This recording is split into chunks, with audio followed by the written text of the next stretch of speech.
episódio desta semana do podcast do Publish News. Conversamos com o Gilmar Lopes, fundador do site pioneiro de checagem de fatos da internet, o E-Farsas. Desde 2002, Gilmar busca desmentir histórias falsas, boatos e fake news, antes mesmo desse termo ter um nome próprio. Ele acaba de lançar o livro Caçador de Mentiras, Matrix Editora, que reúne histórias de algumas de suas checagens, principalmente relacionadas a histórias criadas e utilizadas como motivacional em estratégias de coaching. Gilmar contou como surgiu o livro e como foram selecionadas as histórias contadas ali, de tantas vividas em sua longa carreira. Ele também deu dicas de como identificar uma fake news e cuidados para não cair nestas armadilhas da internet. Esse podcast é um oferecimento da MVB Brasil, empresa que traz soluções em tecnologia para o mercado do livro. Além da MetaBooks, reconhecida plataforma de metadados, a MVB oferece para o mercado brasileiro o único serviço de EDI exclusivo para o negócio do livro. Com a PubNet, o seu processo de pedidos ganha mais eficiência. E já ouviu falar em POD? Impressão sob demanda? Nossos parceiros da Livro são referência dessa tecnologia no Brasil, que permite vender primeiro e imprimir depois, reduzindo custos com estoque, armazenamento e distribuição. Com o POD da Livro, você disponibiliza 100% do seu catálogo sem perder nenhuma venda. E também com o apoio da CBL. A Câmara Brasileira do Livro representa editores, livreiros, distribuidores e demais profissionais do setor, e atua para promover o acesso ao livro e a democratização da leitura no Brasil.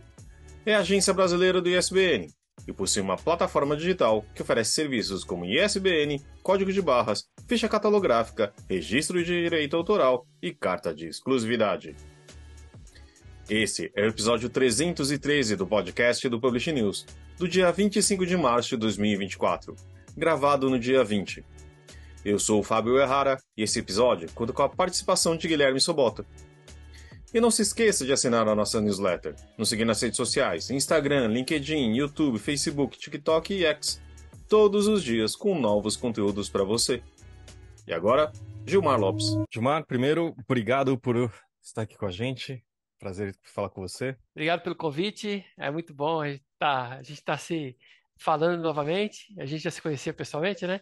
É Agora verdade. aqui pelo programa, muito bom. E é sempre bom a gente falar aqui sobre desinformação e falar sobre fake news, os mecanismos aí que o povo usa para desinformar aí na internet, né? Vocês devem saber, o motivo de a gente estar aqui é para falar do seu livro, né, Gilmar?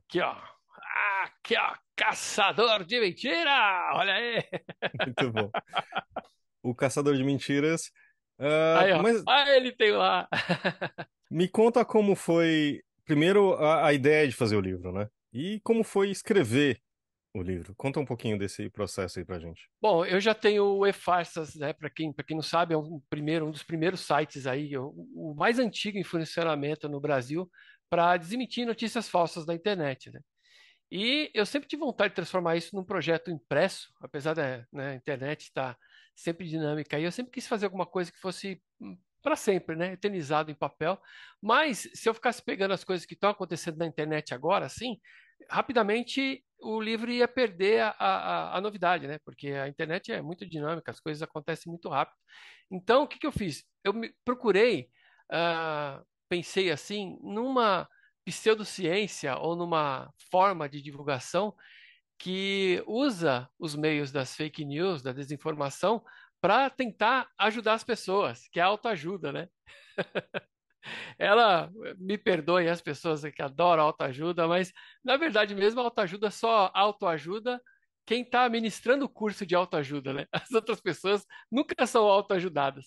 Bom, e aí o que eu fiz? Eu comecei a colecionar histórias que esses coaches motivacionais contam no palco.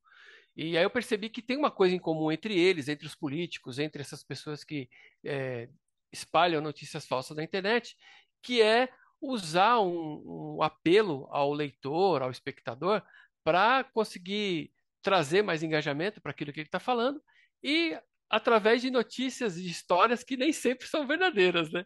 Então o que eu fiz? Eu peguei as histórias motivacionais falsas que eu pesquisei e descobri que são falsas e eu explico lá no livro por que que cada uma dessas histórias são falsas, né? Porque cada uma é falsa, e explico também a origem de algumas delas, né? As que eu identifiquei a origem, eu consigo colocar lá também no livro e explicar por que que a gente não deve usar essas notícias falsas para tentar dar uma moral, sabe, uma lição de moral ou incentivar as pessoas, né?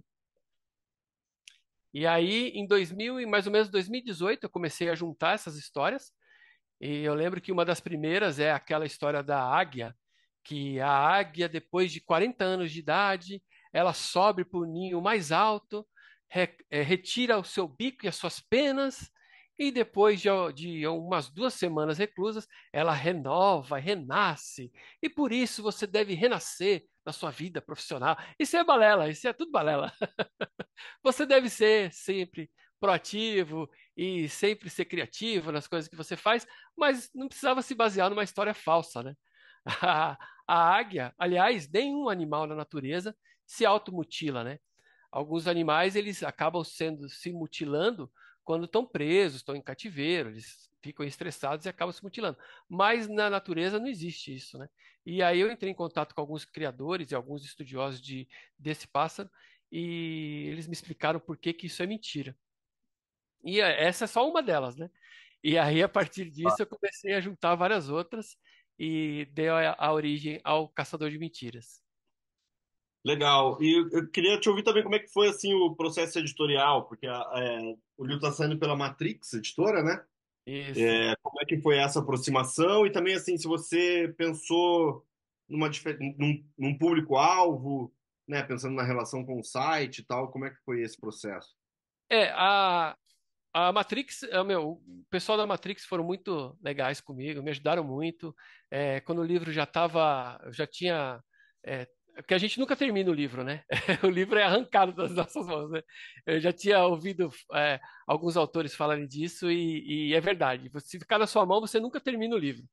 Então, eu entreguei ele para o pessoal da Matrix e eles fizeram algumas sugestões, né, até como a capa, o título e algumas abordagens, né, alguns tipos de abordagens que eu falei no livro e o resto e assim eles se encarregaram de tudo. Foi muito legal, assim, a parte da capa, da edição, da diagramação, né, algumas correções, né, do texto também, porque sempre passa alguma coisa, né? E por mais que a gente fique de olho no texto, sempre passa alguma coisa.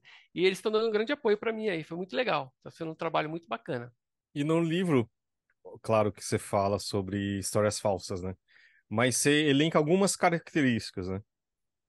Dá pra falar algumas delas que, tipo, tinham as fake news com as caras dela, características delas? Elas são muito parecidas, assim, por exemplo, elas apelam para o lado emocional, né, do leitor, né? Ela tem um tom assim alarmista e é um fato que geralmente aconteceu lá longe ou há muito tempo atrás, que não tem como você confirmar, né? Então, por exemplo, se eu não vou contar uma história, eu não vou subir no palco, eu sou um coach motivacional, eu não vou subir no palco e contar a história do meu vizinho, porque senão alguém pode ir lá perguntar pro meu vizinho e vai ver que é mentira, né? Então eu conto que é um caso que aconteceu lá em Dubai. Olha, a vez que eu fui lá para Dubai, isso aconteceu. E é muito difícil de alguém ir lá para confirmar se isso é verdade ou não, né? Se a hélice do elevador se a hélice do helicóptero bateu no elevador lá no prédio em Dubai, é muito difícil de você ir lá para conferir, né? E também ela pede para que você passe adiante, né? Isso, né? Essa também tem uma característica também das fake news.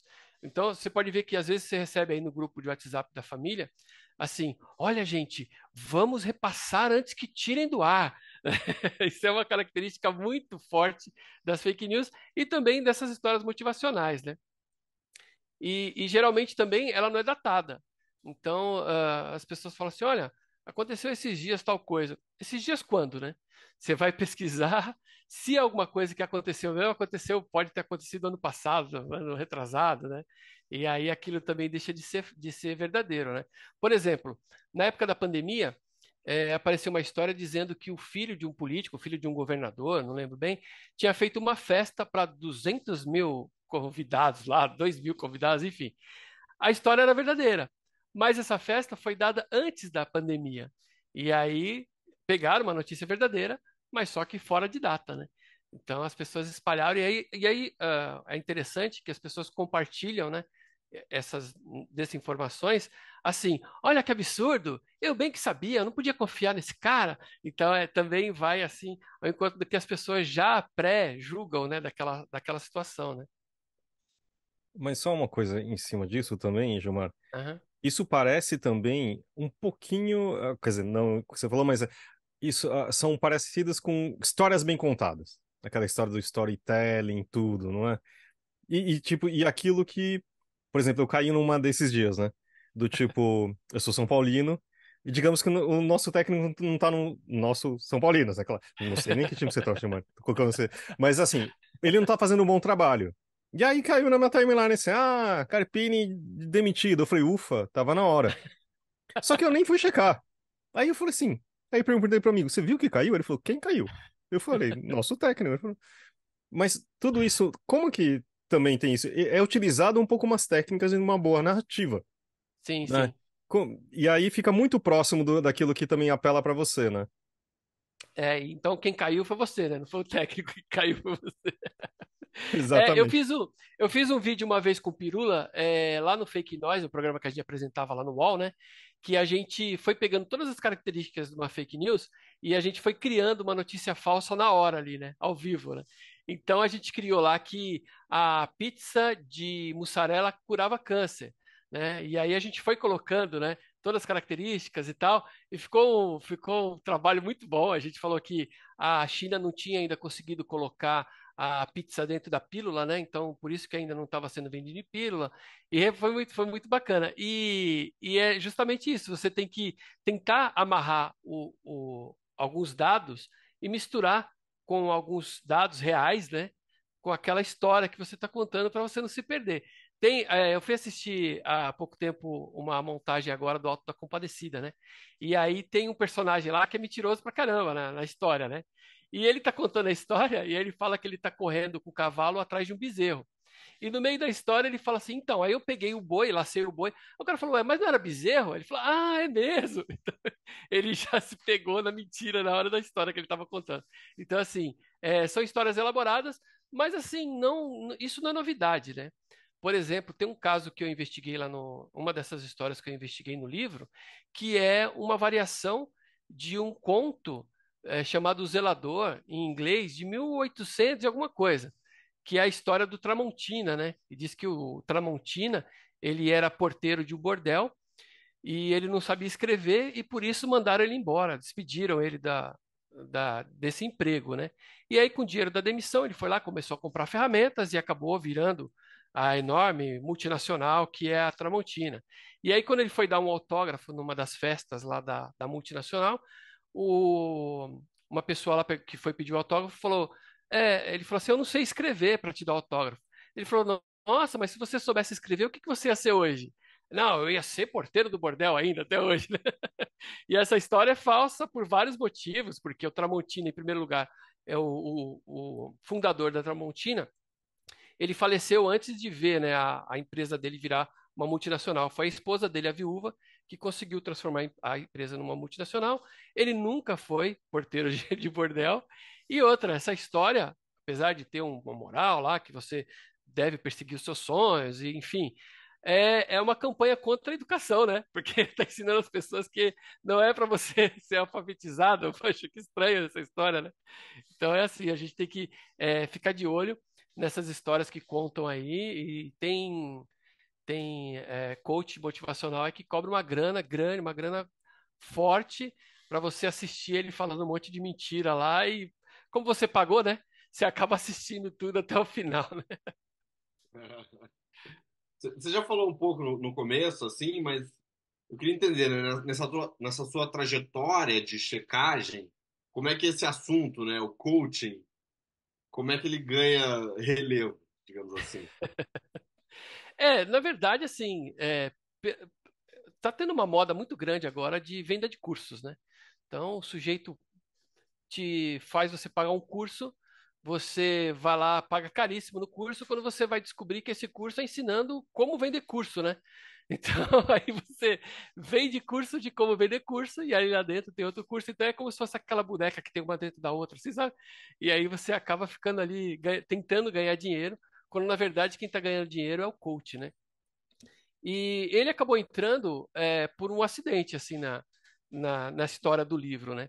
Porque eu estava tentando encontrar um fio para tentar contar essas histórias motivacionais falsas, né, no livro, e acabei me deparando com a autoajuda, que é uma pseudociência aí tão forte, inclusive tem até é separado, né? Você tem na livraria, você tem lá ficção, não ficção e autoajuda, que está ali no meio, ali você não sabe se é ficção, se não é ficção, é um outro ramo, né? E foi iniciado pelo Napoleão Hill, que é eu chamo aí do Mora, aí o picareta Mora aí de todas. Ele vende até hoje, né? Vende milhões. Se você colocar aqui top 10 livros, ele tá lá entre. Ele já morreu, jamais, acho que já tem, sei lá, ele viveu há 100 anos atrás, mais ou menos, né? E ele deu uma sorte de encontrar um storytelling, igual o Fábio falou, de encontrar uma história que ele teria se encontrado com um milionário, era o cara mais rico, né, do mundo naquela época, e esse sujeito teria pedido para ele fazer uma pesquisa para tentar identificar quais são os requisitos, né, quais são as propriedades das pessoas mais bem-sucedidas do mundo. E aí ele teria passado 20 anos estudando essas pessoas mais ricas, mais bem-sucedidas, e teria feito o primeiro livro dele mostrando, né, como que você tem que agir e tal para você se dar bem na vida. Ele vendeu milhões, vende até hoje esse livro, mas o, o cara que fez a biografia desse milionário tem certeza absoluta que esses dois caras nunca se encontraram. Foi tudo uma invenção do Napoleão Hill. E ele começou a espalhar essa história de que ele tinha encontrado o Carnegie, né, que é esse milionário, em 1919, que foi um ano depois que o Carnegie tinha morrido. Então o cara não estava vivo aqui para falar, oh, é mentira! E aí ele falou, não, eu tenho as provas aqui, ó, desse encontro. Só que essas provas foram incendiadas. Aqui teve um incêndio em Chicago e meus documentos estavam lá no depósito e queimaram todos. Que pena. Então, assim, ele foi um cara muito esperto. E até hoje muita gente usa ele como base, né, para os seus estudos aí, para suas palestras de motivacionais. Sempre tem o Napoleão Hill no meio. Gilmar, já que a gente está falando num podcast de livros, acho que tem uma história que pode ser interessante que você conta no Caçador de Mentiras, que é a história da Biblioteca de Indiana. Você pode contar falar aqui pra gente? Dizem assim, né, que a Biblioteca de Indiana, lá nos Estados Unidos, ela afunda alguns centímetros por ano, porque as pessoas, os profissionais que projetaram a biblioteca, fizeram todos os cálculos lá e tal, mas esqueceram do peso dos livros da biblioteca. Então, quando começaram a colocar os livros, o peso começou a afundar a biblioteca.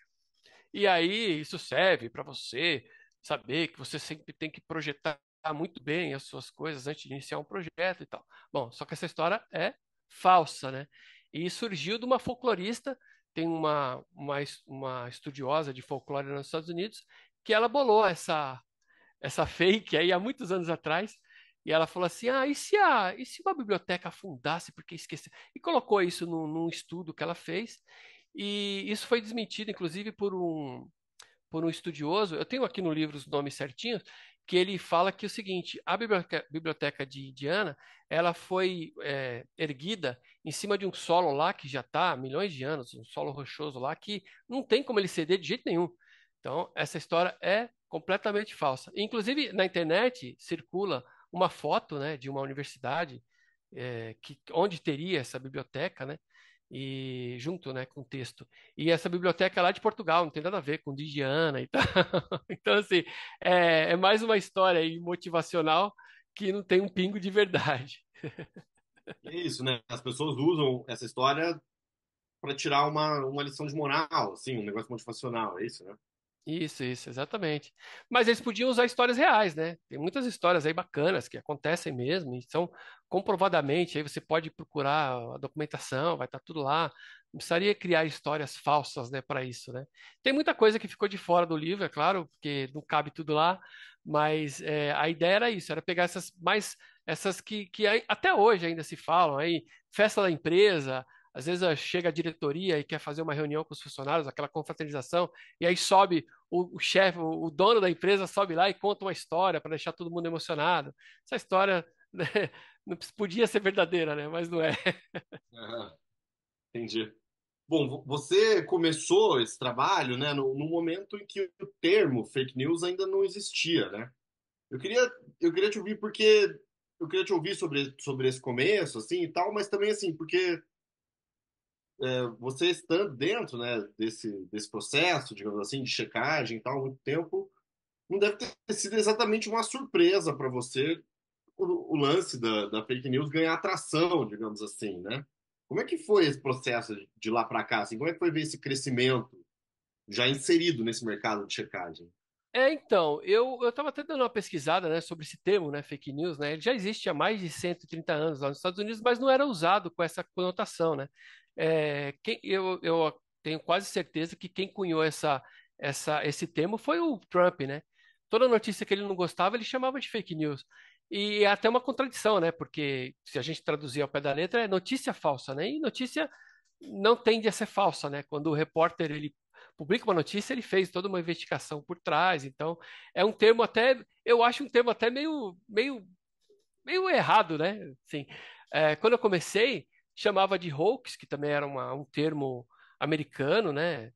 E era é, boato digital, que eu chamava aqui no Brasil, eu chamava de farsas também porque não tinha uma outra denominação para isso. A Folha de São Paulo uma vez colocou lá que eu era caçador de fofocas, porque não tinha, né, o nome para isso, né? E eu acho que quando eu comecei em 2002 era mais romântico, né, digamos assim, porque eram notícias que não interferiam tanto na vida das pessoas, né, como é hoje, né? O alcance também era menor, eu acredito, e a quantidade também, né, era menor.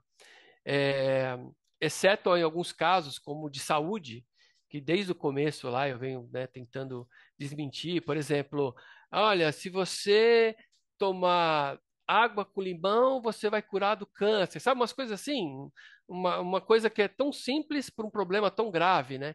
E aí a pessoa deixa de fazer o tratamento convencional para ficar se tratando com esses chazinhos, essas simpatias aí que não funcionam, né? Mal não faz, mas também não ajuda em nada. Então, se quiser, até falo, né? Se você quiser continuar tomando seus chazinhos, continua, mas faz o seu tratamento convencional, continua, né? E de lá para cá, de 2016, 17, isso estourou. Começaram a usar, descobriram, né, o poder que a desinformação tem, né, para mudar a opinião pública ou para mudar o rumo de campanha política, né? Apesar disso já acontecer antes, né, da internet, sempre quando tem propaganda eleitoral é sempre um político falando mal do outro né? Mas descobriram que na internet isso tem um poder muito grande, muito avassalador, né? Porque o alcance é muito grande. E aí o sujeito tem, sei lá, 1 milhão de seguidores, ele solta uma foto no perfil dele, sem nenhum contexto embaixo, pronto, ele já alcançou exponencialmente ali milhões e milhões de pessoas, né? Então eu vejo assim que antigamente era uma coisa mais romântica e mais inofensivo, vai, digamos assim. E hoje tem um poder aí muito grande das pessoas que distribuem desinformação para atrapalhar muito aí a nossa rede. Isso que é muito triste, né? Inclusive que dá a impressão que isso é industrializado, né? Que é uma máquina, que tipo tem várias coisas que criaram alguma cola, tudo. E como que tá assim nesse estado hoje, Gilmar? Então, eu sempre, de 2018 para cá, eu sempre batia nessa tecla, sabe? Eu não tenho como provar, mas eu tenho quase certeza, assim, que a grande maioria da desinformação que é espalhada na rede é espalhada por um grupo pequeno. São algumas pessoas que lideram isso e eles fazem assim, ó. Essa semana, antigamente era assim, né? Essa semana, hoje em dia não, quem é a vítima de hoje. Mas antigamente era assim. Essa semana, qual vai ser a nossa vítima? Vai ser uma empresa? Vai ser uma pessoa pública? Vai ser um fulano de tal? Vamos criar histórias em cima desse sujeito, né? Hoje em dia a gente vê que está muito mais rápido. Quem é a vítima hoje? Tem gente que entra no Twitter já perguntando, né? Qual que é a treta de hoje? Porque cada dia tem um alvo, né? E aí, eu acho que tem poucas pessoas que controlam isso, controlam essa pauta. Eu tenho no meu celular, eu tenho uma outra conta à parte, né? Eu tenho dois chips no celular. e no outro eu acompanho grupos, né? Tenho vários grupos de WhatsApp, vários. Acho que eu tenho centenas de grupos aqui. E até para eu ver, né, o que estão falando por aí, né? E eu percebo muito que esses grupos que são criados são mais de broadcast, assim, são mais grupos para espalhar, porque assim as pessoas não interagem dentro dos grupos, né? Parece que desses grupos nascem essas histórias, ou são criadas, ou são pautadas, né? E aí, a partir desses grupos, são espalhados para os demais. E aí, por exemplo, tem um sujeito que tem um canal no YouTube. Esses grupos ajudam esse canal a crescer. Então, coloco assim: olha só que absurdo, foi descoberto isso, e joga o link do sujeito lá no YouTube, nesses canais no Instagram e no WhatsApp. E a partir daí, esse canal começa a crescer, porque está sendo bastante divulgado, né? E aí é uma máquina, né? Uma máquina de vai. Mas o que eu percebo, assim, esses grupos que eu participo, a grande maioria é grupo de para espalhar, não é de interação, não. Legal. E nesse trabalho de checagem, você lembra de alguma história assim que você foi checar, né, meio achando com a suposição de que era mentira, mas na verdade as coisas batiam e tal. Rapaz, tem, Você lembra de algum caso assim? tem alguns casos, eu acabo colocando no site também, né? Porque eu perco um tempo, né, para pesquisar e eu acabo descobrindo que é verdade, então eu jogo no site, né? Há pouco tempo teve um caso muito interessante que começou a pipocar no TikTok uns trechos de um filme de um dos filmes do Star Wars, né, da saga Star Wars, que teria passado lá no Chile. E durante o filme, no meio do filme, o Palpatine conversando lá com o Luke Skywalker, ele conversando com ele assim, ele abre um cooler assim e tira uma cerveja cristal lá de dentro, assim, no meio do filme, sabe? Muito legal. E tem um outro também que tem um outro trecho, né? Que tá um outro desses vilões aí de Star Wars fazendo assim com a força, assim, ó. E aí vem a cerveja na mão dele. E aí eu falei, bom, não é possível, né? Fizeram montagem e tal. E aí eu fui pesquisar, e aí foi um caso que aconteceu em 2003, lá no Chile, de verdade.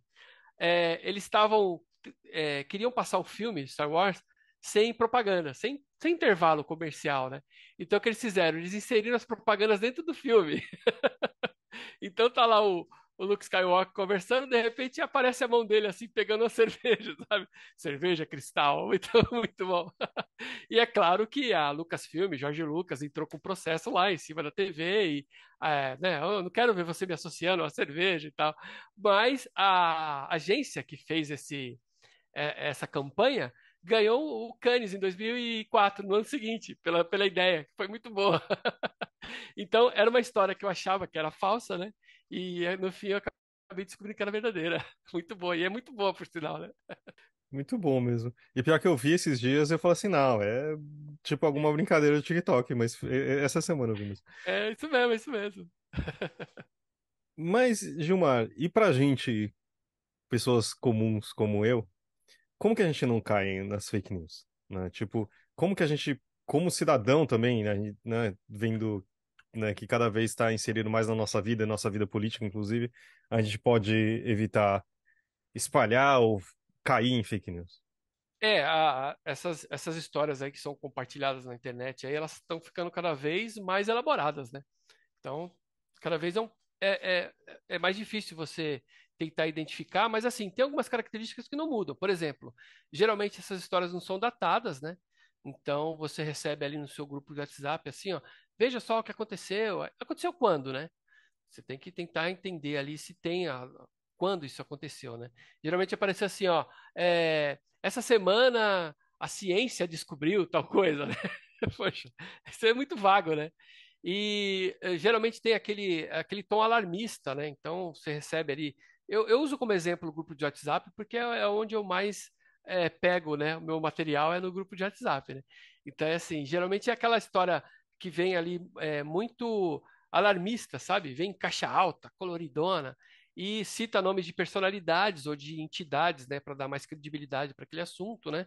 Um exemplo é um que eu pesquisei alguns anos atrás dizendo que o leite de alpiste cura câncer. O leite de alpiste cura diabetes. Aí eu até brinco, né, nas minhas palestras, eu falo, eu nem sabia que a alpiste dava leite, né? Você tem que ficar ordenhando ali a alpiste para tirar o leite, né? Bom, enfim. Aí essa história, ela vem acompanhada, né, o texto vem acompanhado de umas fotos e tal, e diz assim: a Universidade Autônoma do México descobriu que o leite de alpiste cura diabetes. Poxa, aí a primeira coisa que você vai fazer, você vai entrar lá no site da Universidade do México para ver se tem algum estudo a respeito. E não tem nada lá sobre isso, né? Aí já acendeu uma luzinha, uma bandeirinha vermelha aí nessa história. Aí ele cita também o nome do diretor dessa universidade, que também está errado, não é esse, é outro nome.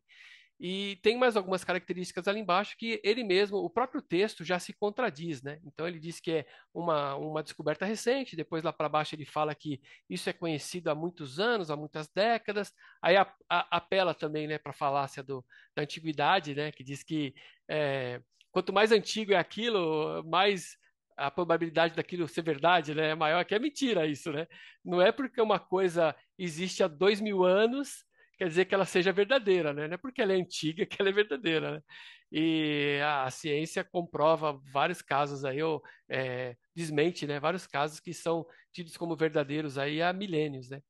Então, assim, em resumo, sempre desconfie de tudo que você recebe na internet, nos grupos, e, se possível, né? Eu sei que dá um pouquinho de trabalho, mas abre uma janelinha aí no seu navegador, no computador ou no celular, dá uma entrada, dá uma buscada assim no Google, assim, vê se estão falando sobre aquilo, se tem algum jornal, né, falando sobre aquilo, e se tiver mais de um, vê se eles estão falando, se eles não estão se contradizendo, né? É bom você também cruzar as informações. Infelizmente, isso dá um pouquinho de trabalho, mas é uma das formas de você sair, antes de você sair compartilhando aí, você dá uma verificadinha para não cair igual você caiu aí. Eu também caio direto também nessas histórias aí. Eu lembro que uma vez o Google fez uma brincadeira de 1º de abril, né, dizendo que tinha que eles iam imprimir todos os e-mails que estavam lá na sua caixa de entrada do e-mail. Era uma pegadinha de 1º de abril do Google, né? E aí eles iam fazendo um papel de arroz, que era para não dar impacto ambiental. Não sei o que. Eu falei, meu, eu vou começar a mandar um monte de apostila para lá e eles vão mandar para mim impressa. Isso vai ser uma maravilha. Aí eu descobri que era mentira, depois de um tempo, entendeu? Mas eu já tinha passado para os amigos, tudo aí, pessoal, começa a me mandar aí as coisas que eu vou imprimir para vocês e tal. E era mentira, entendeu? Bom, esse ano a gente vai entrar no contexto de eleição aí, né? E daqui a pouco a gente pode falar da parceria com o TSE e tal. Mas eu queria saber, antes, né, da gente falar exatamente disso, um outro assunto, né, que está quente esse ano, do ano passado e tal, é a inteligência artificial, né? Como é que você acha que essa questão vai entrar nessa história aí, né? Tanto de produção, mas também, não sei, na checagem de alguma forma pode ajudar? Como é que... Olha, as imagens, né, geradas por inteligência artificial, elas estão alcançando agora um patamar que, meu, incrível, incrível. Você, até pouco tempo, até questão de semanas atrás, você já percebia alguns pontos, né, alguns erros na imagem, que para quem não conhece, são algumas ferramentas que usam inteligência artificial que você escreve um texto, você coloca lá assim, eu quero um pinguim voando de avião. E essa ferramenta gera uma imagem para você ali de um pinguim andando de avião. É incrível, é fenomenal, é muito bom. E, e aí, é claro que isso vai ser usado para o bem e para o mal, né? Como tudo, né? Todas as ferramentas do mundo são assim, são usadas, depende de quem está usando, né? E assim, à medida que isso está crescendo, isso está encaminhando para a perfeição, estão surgindo também ferramentas que ajudam a gente a identificar, né, as probabilidades daquela imagem ter sido gerada por inteligência artificial ou não. Então, mas é uma corrida de gato e rato, né? Um cria um negócio aqui, a ferramenta cria uma forma de descobrir, depois ainda, então, a gente tem que estar sempre se atualizando. Mas também não é só através da inteligência artificial que a gente vai conseguir checar se uma informação é verdadeira ou falsa, né? A gente tem que pesquisar bem. E outra coisa, não é necessário muita coisa elaborada para você espalhar uma notícia falsa, né? A gente tem aquele caso da mamadeira erótica, né? Que espalharam nas eleições presidenciais, que era uma imagem que o sujeito pegou na internet e espalhou, dizendo que ia ser espalhado nas escolas, essa mamadeira e tal. Então, assim, não teve nada de inteligência artificial ali, entendeu? Foi a burrice natural que acabou viralizando e tal. E esse é um dos casos que fugiu até aquela regra que eu tinha falado, porque é, essa história da mamadeira aí, ela foi orgânica, né? Foi um sujeito que criou lá, e aí, quando começou a viralizar, aí sim, aí pegaram e usaram como pauta política e tal, e aí viralizou de vez, né? Mas então eu digo assim, que a inteligência artificial tá caminhando para a perfeição, não só para gerar imagens, como imagens estáticas, como também para vídeos, né? A gente está tendo vídeos excelentes aí criadas com inteligência artificial, mas também estão sendo desenvolvidas ferramentas que ajudam a gente a identificar. Então a gente está sempre tendo que correr atrás também para se atualizar, né? Isso é uma coisa que eu acho que possa ser ruim, né? Que quando você fala com o chat GPT, por exemplo, ele só te dá uma resposta, não é uma janela que te dá várias possibilidades, né? E a gente sabe de vários erros que o chat GPT comete também, porque às vezes dá a impressão que é uma média geral que ele faz na internet e acha um senso comum, se é que existe. Você não acha isso também meio, pode ser prejudicial? E assim, e é legal porque eles põem lá, né, meses, anos, né, de treinamento, né, lá dentro da inteligência deles lá, da OpenAI. Aí você escreve assim para ele, você tem certeza? Aí ele fala, ô, desculpe, eu acho que eu tô errado. Então, quando você coloca o chat GPT no muro, ele fala, opa, peraí, não, eu vou ver melhor aqui. Então, assim, eu acho que é legal, é uma ferramenta bacana para você, para te dar um caminho, né? Para você, então, por exemplo, você quer fazer uma pesquisa sobre, sei lá, cavalos, né? Ele te dá um caminho para você. E aí você também tem que ir atrás. E é mais ou menos como a gente fazia antigamente, né? Eu não sei a idade de vocês, mas eu tinha que ir lá na biblioteca, fisicamente, pegar o livro, copiar naquela folha de. É o maço, né? Que chamava, É o né? máximo, é o Tinha máximo. que escrever na mão ali, tal, levar para casa, passar limpo, né? É mais ou menos isso que o ChatGPT. Ele te dá um caminho e depois você tem que aprofundar suas pesquisas. Não pode se apoiar só nele, não, porque eles colocaram até um termo, né? Que alucina, né? Que eles falam, né? Que a máquina ela começa a ter devaneios ali, cruza uma informação com a outra e se perde toda. Então, você tem que tomar bastante cuidado com o ChatGPT e não usar como única fonte, né? É o que eu falava nas minhas palestras, eu falava do Wikipedia, né? O Wikipedia é uma ferramenta excelente, onde você pode saber sei lá, de casco de navio, a asa de pernilongo, tem tudo lá. Mas você não pode usar como única fonte, né? Você tem que ir lá embaixo, lá no final do verbete, tem lá toda a bibliografia, e aí você vai na bibliografia e consegue ter um estudo mais aprofundado, né? Aqui acho que também, não sei, me dá a impressão que as pessoas mais velhas, eu sou mais velho e tal, tô com 50. E Ah, a gente tem, acho que também a tecnologia como um maravilhamento, né? Que tipo, vai resolver tudo e tal. Só que também tem um público, entre aspas, parte da nossa população que é mais velha, dá a impressão de saber, que usa camisa de certas cores e tal, que cai um pouco mais fácil. Você tem essa impressão também, Gilmar? então, eu estava até conversando sobre isso. Esses dias eu tava conversando sobre isso, que assim, tem também a questão do senso de pertencimento, né? Você às vezes você tem uma ideia, por exemplo, da Terra plana. Puxa, mas será que todo mundo está pensando que a Terra é redonda? Eu não acredito, eu estou achando que a Terra é plana.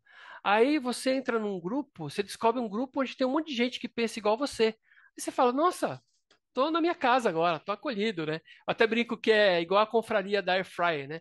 Quando você entra na confraria da Air Fryer, você acaba entrando no mundo ali de acolhimento. Olha, eu sei fazer uma receita com páprica aqui que vai ficar uma delícia, 2 minutos. E é a mesma coisa que eu vejo acontecer desses grupos. A pessoa, ela se sente acolhida, né, por um grupo que pensa meio que da mesma forma que ela e as ideias, né, batem ali. E muita gente também tem o primeiro contato com a internet nessas redes sociais de mensagem eletrônica, né, mensagem instantânea, como o WhatsApp, porque tem muita empresa de telefonia que te dão, né, de graça, né, o acesso a WhatsApp, essas coisas, né? Então, tem muita gente que acha que o WhatsApp, que a internet é só o WhatsApp, né? Nem conhece fora daquilo, né? Nem sabe que tem outra coisa ali fora. Então, um dos principais mecanismos, né, para conseguir trazer mais gente para esse lado, eu acho que é o senso de pertencimento, sabe? De acolhimento mesmo. E acho que falar, que acho que também. Não imagino que seja coincidência você lançar esse ano esse livro, né? Mas temos eleição. Como que vai ser essa parceria com o TSE? A gente estava relembrando aqui que em 2022 a gente fez um trabalho de uma força-tarefa, né, com eles e com mais outras 6 empresas de checagens. A gente fez o Cheque BR, né? E aí foi muito legal. Foi aos Fatos, a Lupa, o Boatos e mais outras agências. E a gente, no segundo turno, ali, na véspera do segundo turno, a gente conseguiu desmentir 50 notícias falsas em 48 horas. 50 notícias falsas que estavam circulando ali a respeito das eleições, né? Não a respeito de um político especificamente, mas assim, em torno das eleições, né? Urnas eletrônicas, vídeos de pessoas que estavam apertando um número e estava aparecendo outro. A gente conseguiu checar essas informações e desmentir todas elas. A gente teve um alcance bem bacana e tal. E nessa época o TSE disponibilizou para a gente um ponto fixo, onde a gente podia entrar em contato com eles e rapidamente eles nos davam retorno. Então a gente falava assim, ó, tem um sujeito aqui que está espalhando que na sessão tal da zona eleitoral tal aconteceu tal coisa. O TSE conseguia o acesso rapidamente, né, a, ao livro de ocorrências daquela sessão eleitoral e passava para a gente explicando rapidamente e a gente conseguia desmentir. Agora, esse ano, a gente está à disposição ainda, o TSE ainda não fechou nada com a gente, né? Mas eles criaram aqui um centro, né, de, de checagem, né, o pessoal do TSE, e acredito que esse ano a gente vai continuar também tendo nosso ponto fixo lá para falar com eles. Mas foi muito bacana porque, assim, nos anos anteriores, a gente não tinha com quem falar lá dentro, né? A gente mandava e-mail para a assessoria mandava para outro e tal. E aí, a partir de 2018 para cá, a gente teve esse ponto, essa ajuda, né, do TSE, e foi muito bom. E agora, esse ano, agora a gente está à disposição aí, está no aguardo do trabalho aí para a gente fazer com eles. E tem um outro caso também, uma diferença, né, agora, né, em relação às eleições de 2022, que agora é mais pulverizado, né? Então agora são eleições municipais. Então, de repente, a gente não vai conseguir abranger cada caso de cada cidade, porque vai ter muita coisa e tal, né? Como eu estou em São Paulo, não sei se eu vou dar mais prioridade para casos que ocorram aqui na nossa cidade, né? Mas a ideia é tentar tratar, né, dos pontos que abrangem o Brasil inteiro, né?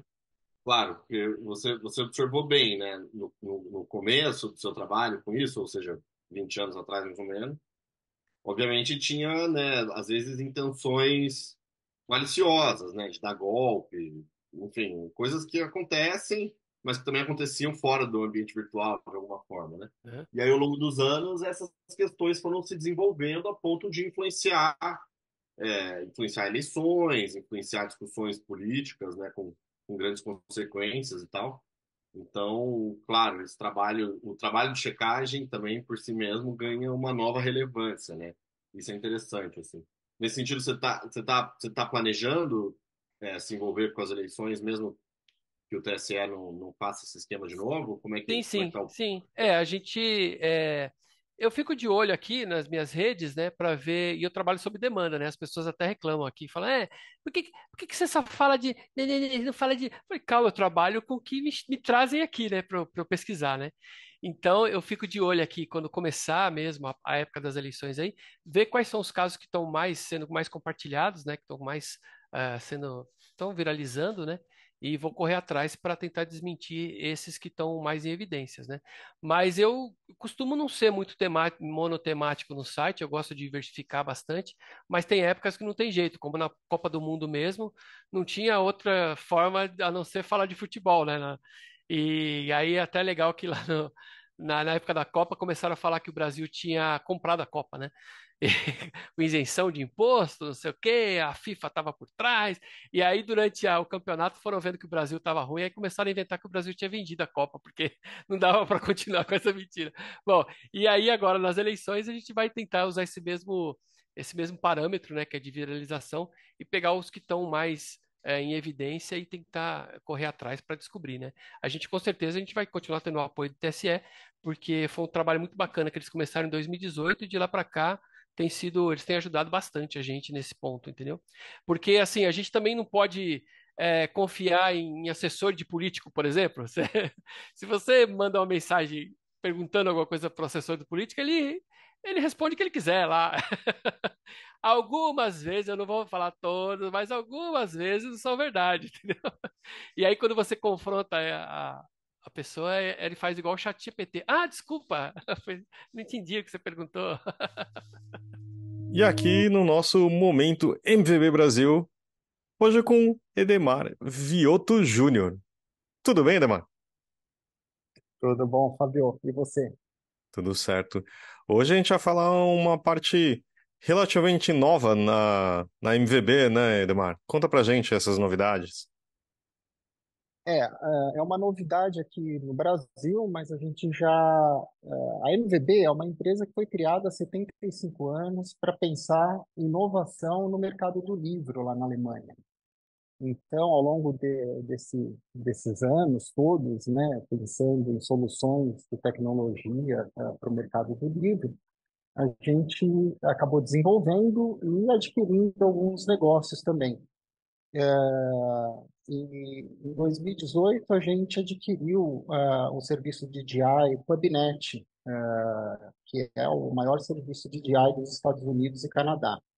O serviço de DI é um serviço de automação de pedidos, ou seja, ele vem para facilitar a vida tanto da livraria para receber um retorno rápido dos pedidos que são feitos, quanto do lado da editora, porque todas as checagens de estoque, disponibilidade, se o pedido está com o preço certo, é tudo feito automaticamente.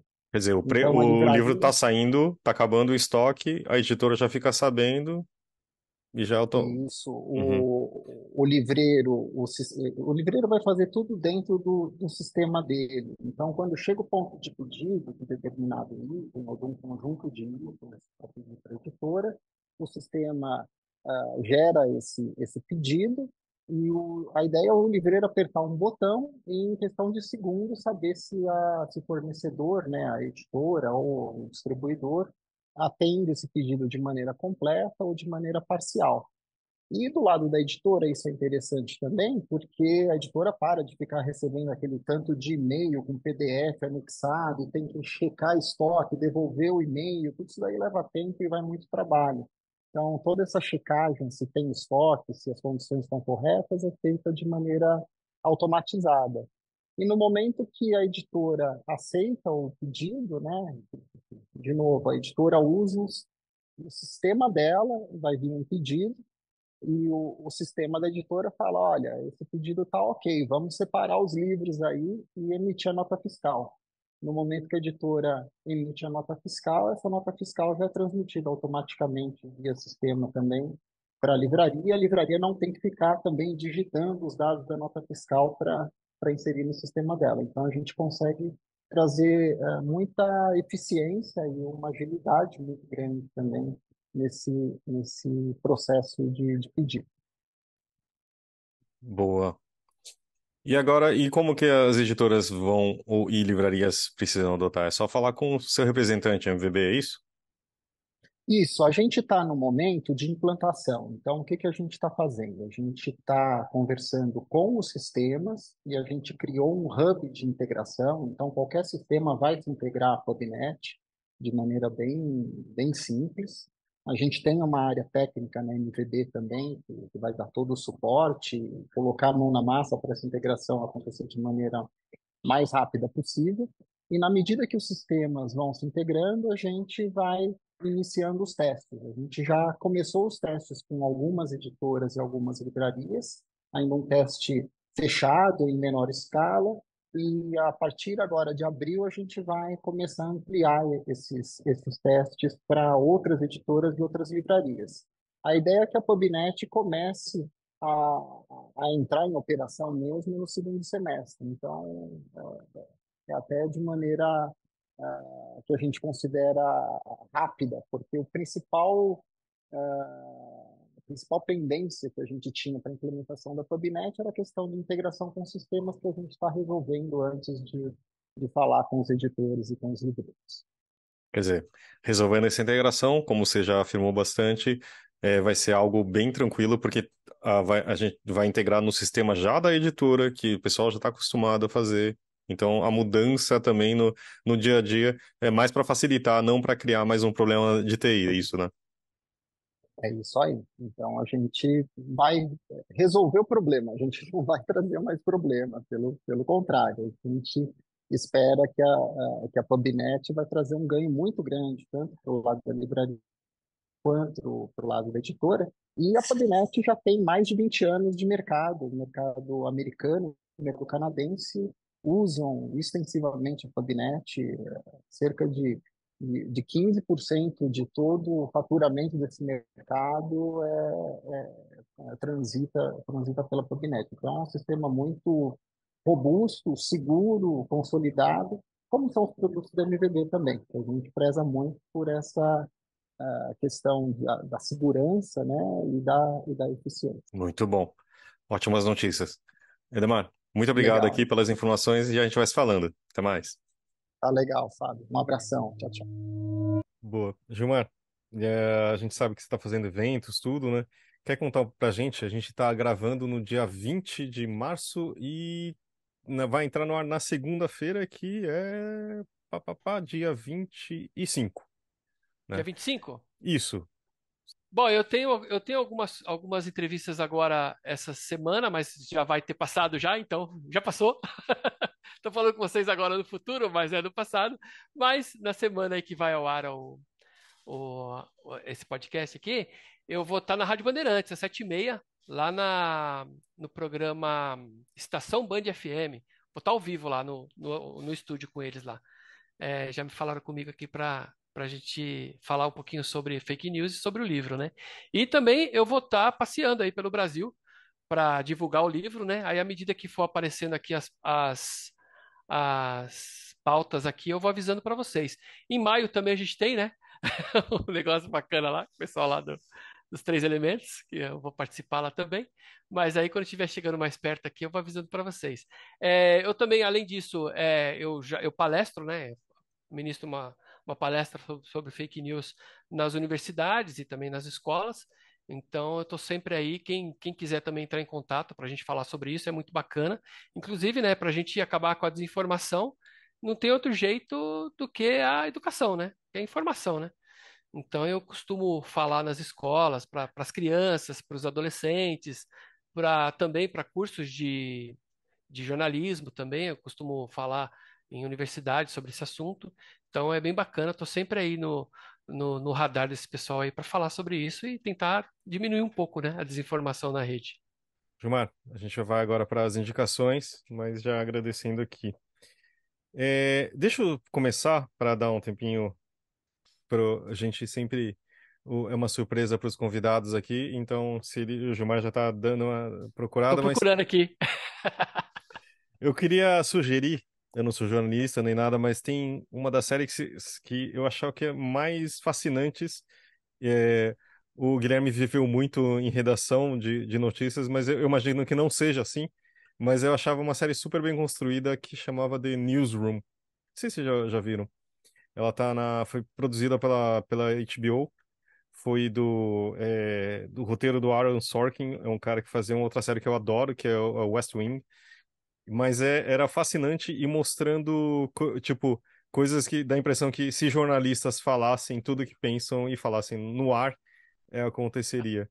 Mas é muito bem construída, assim, a trama é muito bem feita, sabe? Acho que eu reassisti faz pouco tempo, realmente não perde, e até piora, na verdade. Naquele momento era 2012, acho que foi o ar, então era, digamos, as coisas muito mais simples, né? Uma década atrás, mas é muito, muito boa. Vale muito a pena, principalmente pelos roteiros e diálogos. E você, Gilmar, tem alguma dica aqui pra gente? Você falou em série, eu lembrei de uma série, eu acho que é da Grã-Bretanha, essa série que chama Years and Years. É muito bom Uhum. também, muito bacana. Conta o mundo tá indo pro buraco.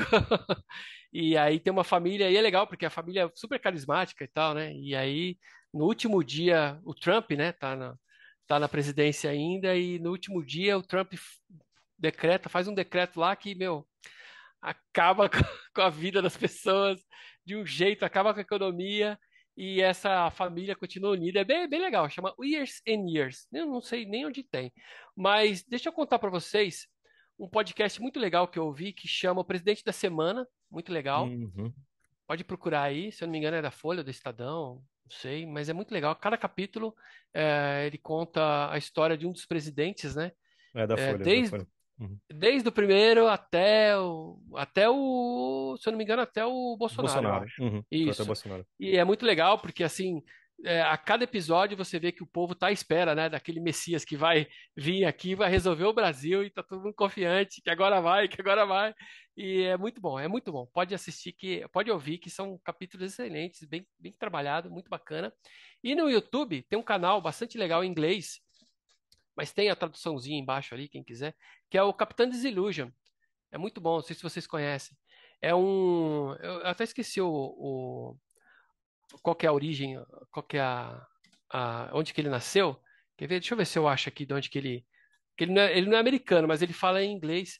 E ele pega esses vídeos da internet que tem efeitos especiais, que tem cortes, que tem, por exemplo, sujeito que acerta todas as vezes a bola na cesta, né? O cara do basquete que, sem olhar, ele joga a bola e acerta e tal. E aí ele mostra como é feito, como são feitos esses truques. Inclusive, ele mostra até quais são os plugins que foram usados no After Effects para fazer aquele efeito de explosão, sabe? É muito bom. Chama Capitão Disillusion e ele explica muito bem, com muito bom humor. Ele tem a cara pintada assim de prateado, sabe? Dali para baixo. É muito legal. Então procura aí, Capitão Disillusion, presidente da semana e Years and Years aí. 3 indicações para vocês aí, para vocês se divertirem. Muito bom. Ah, e só para também complementar, o Presidente da Semana, acho que foi o primeiro podcast roteirizado que explodiu, né? E era o Rodrigo Vizeu, que estava na Folha, e acho que foi o primeiro Isso. podcast da Folha, né? Antes até do Café da Manhã, e ele fez, acho, a conta era um presidente por semana, claro, até chegar na eleição, e ele fez, acho que o do Bolsonaro, ele não sabia qual o resultado, né? E afinal ele fez, e foi logo em seguida. Mas é É muito realmente bom, muito bom, muito incrível. bom.